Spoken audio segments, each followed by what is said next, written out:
Welcome to the Community Corner, where we talk about interesting topics with people in the Bowling Green community. I'm Ava Thoman, and today we're discussing everything new with the Jerome Library with Sarah Bushong, the Dean of University Libraries. Thanks for joining me. Thanks for asking me.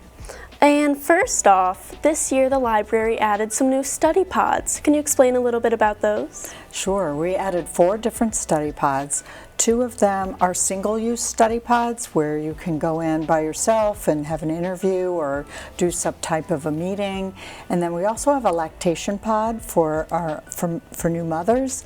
And finally, we also have an ADA accessible pod, and all of them are open first come, first serve.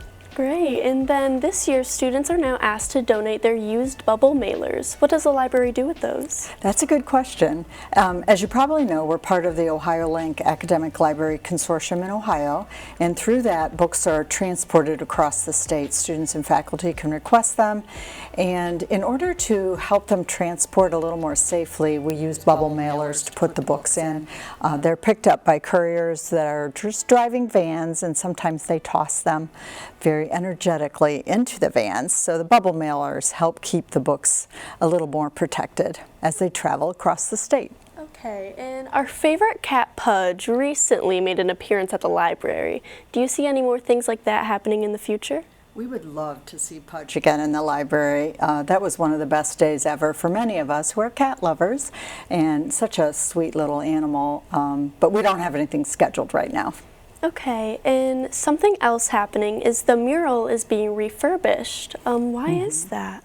Well, the mural was originally designed and created around 1967 when the library opened, and it was done by Donald Drum, who's a 91-year-old artist. He did that in his 30s as his first foray into being an artist in resident at BGSU, where he created all kinds of different artwork, the mural being the largest, which is on the front and the back of the Jerome Library. That work has been going on this month on the mural, and the front and the back are 2 separate pieces.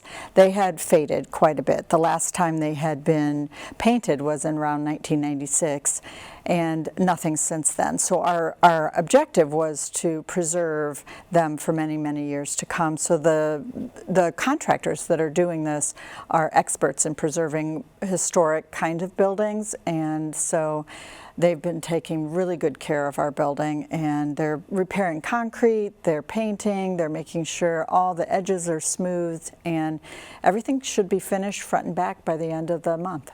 That's so great. And all these amazing new things are happening. Is there anything else going to be happening? Well, next summer they'll be working on the ramp that is on as you come up to the library that would take you up to the patio.